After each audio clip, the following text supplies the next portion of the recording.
Imagine you are at grocery store, checking off items from your shopping list. You are feeling accomplished because you remember everything you needed. But just as you are about to check out, you suddenly remember you promised your colleague Sarah that you send her those important documents by the end of the day. With a full cart and the clock ticking, you think I'll send them as soon as I get home.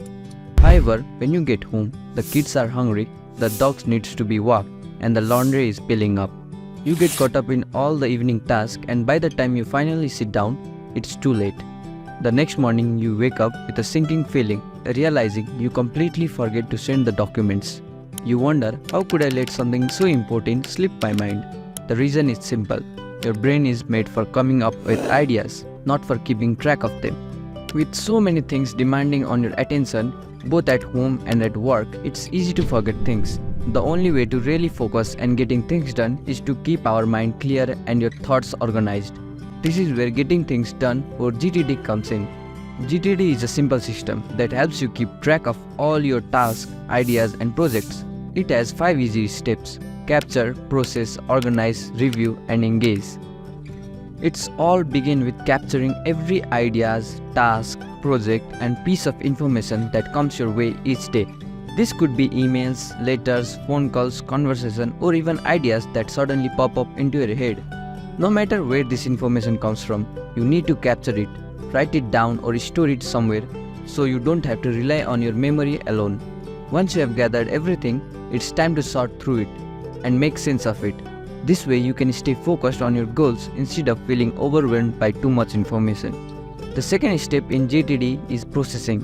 For each item you have captured, ask yourself, do I need to take action on this? There are only 2 possible answers, yes or no. If the answer is yes, like an email from a colleague asking for a project update, then ask yourself, can I complete this in 2 minutes or less? If it's something quick, like replying to an email that takes 30 seconds, go ahead and do it right away. But if it's take that requires more time, like a longer conversation, then add it to a list of tasks to do later or schedule it for another time. If the item doesn't require action, like a confirmation of a payment you made for your electricity bill, you have 2 choices: either throw it away or keep it for future reference in case you need it later. Go through this process for every piece of information you have gathered. Now that you have processed the information, things are already looking better. The next step is to organize it. This is where the magic starts to happen. You now have a list of tasks from all the things you didn't already handle in the previous step.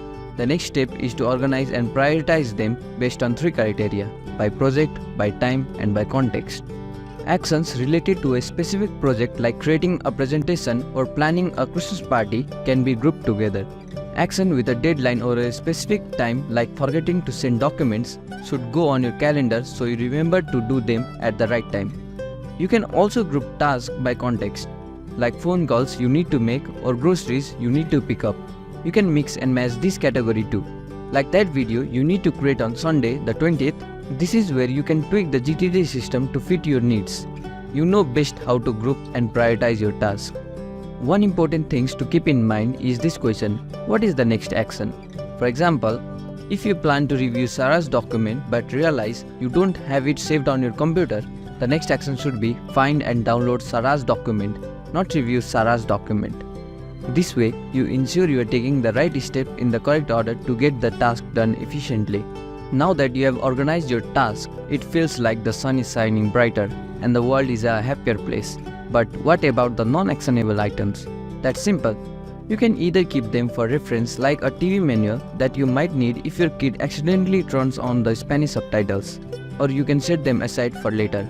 For example, if you have a goal to take a photography class but don't have the time to start right now, you can add it to a someday maybe list and set a reminder to review that list in a few months.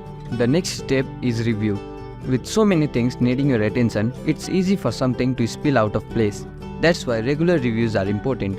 Every week, take time to go over your list and make sure everything is where it should be. Is there something you missed or a pile of tasks that still need to be processed? This weekly review helps you keep everything running smoothly. Also, every month, review your short-term goals. Are your tasks moving you closer to your goals, or are you just staying busy? Are you working towards that promotion you have been aiming for? Practicing the guitar you want to improve, or are you just handling urgent tasks as they come up? Regular reviews help you stay focused and ensure you are dedicating time to what truly matters. The final step in GTD is called engage. This is when you actually get to work. Your calendar will show you what needs to be done today. Your project will tell you what action to take to move a project forward. And by grouping tasks by context, you can handle similar tasks together. As you go through your day, more information will come your way. Now you know exactly what to do with it. Capture it, decide if it's actionable, and if it is, and you can complete it in 2 minutes or less, go ahead and do it. If not, add it to your action list. If the information isn't actionable, store it for later or discard it. By following these steps, you can stay organized much like a Buddhist in meditation. With this system in place, Sarah will never have to wait for a document or miss out on important tasks again. Thank you so much for watching till the end. If you like it, then make sure to watch our previous video. You can click here to watch it and also comment down below which book summary you want to watch next.